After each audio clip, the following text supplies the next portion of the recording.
KS educational spiritual videos నుంచి వస్తున్నటువంటి అత్యద్భుతమైనటువంటి విషయము. మనం సాధారణంగా ప్రతి దేవాలయంలో కూడా ధ్వజస్తంభాన్ని చూస్తూ ఉంటాం. మన శాస్త్ర పురాణాలన్నీ కూడా ఫస్ట్ దేవాలయానికి ప్రవేశం జరిగిన వెంటనే ధ్వజస్తంభానికి నమస్కారం చేయాలి అంటారు. ఎందుకు ఆ విధంగా అంటారు?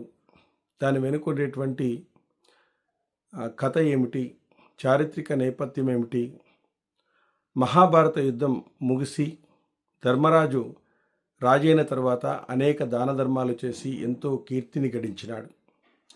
ఆ కీర్తి వలన ధర్మరాజుకి తనంతటి నీతివంతుడు, ధర్మదాత ఇంకెవరూ లేరనే అహంకారం పెరిగింది, ధర్మరాజులో పెరిగింది. శ్రీకృష్ణుడు ఇది గమనించాడు. ఈ విషయంలో ధర్మరాజుకి ఒక గుణపాఠం చెప్పాలని నిశ్చయించుకొని ధర్మరాజుని ఒక అశ్వమేధ యాగం చేయమని చెప్పాడు. ధర్మరాజు యాగాన్ని ప్రారంభించినాడు. యాగాశ్వం పర్యటన మొదలైంది.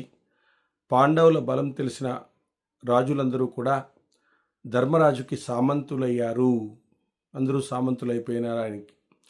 యాగాశ్వం మణిపుర రాజ్యానికి చేరింది. ఆ రాజ్యాన్ని పాలించే మయూరధ్వజుడు గొప్ప దాత, ధర్మాత్ముడు కూడా ఆయన. శ్రీకృష్ణునికి పరమ భక్తుడు మయూరధ్వజుడు. మయూరధ్వజునికి యాగాశ్వం శ్రీకృష్ణుని ప్రాపు కలిగిన పాండవులదని తెలుసు.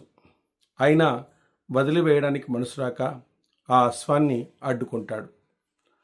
ఆయన కుమారుడు పాండవ వీరులను పట్టి బంధించాడు.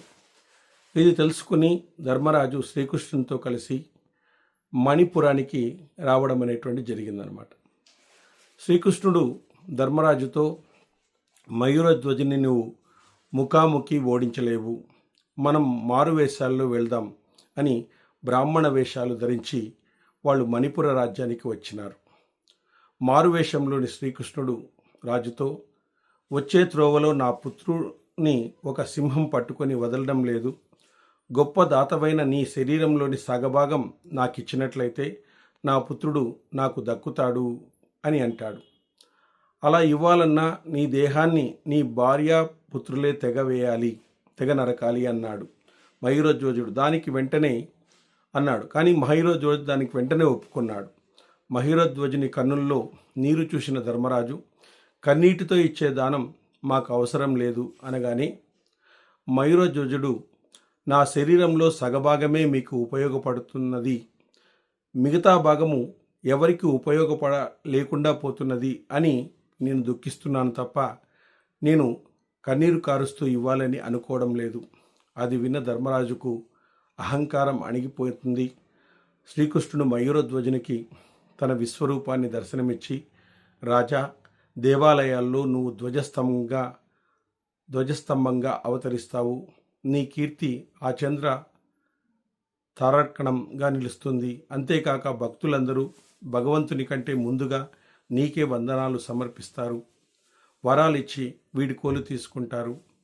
కాబట్టి ఈ విధంగా ఈ ధ్వజస్తంభం అనేటువంటిది మయూరధ్వజుని త్యాగం వలన ఈరోజు ప్రతి దేవాలయంలో కూడా మనము ఈ ధ్వజస్తంభాన్ని చూస్తాం. ఈ ధ్వజస్తంభానికి మొట్టమొదట నమస్కరించిన తర్వాతే మనము ఆలయంలో ప్రవేశించి గర్భాలయంలో ఉండేటువంటి మూర్తిని దర్శించాలని మనకు ధర్మశాస్త్రాలు తెలియచేస్తున్నాయి. చూడండి, ఎంత గొప్ప త్యాగం చేయడం వల్ల ఈరోజు ప్రతి దేవాలయంలో కూడా మయూరధ్వజుని పేరు మీదుగా ఒక ధ్వజస్తంభం అనేటువంటిది ఆ విధంగా నిలవడం అనేటువంటిది జరిగింది.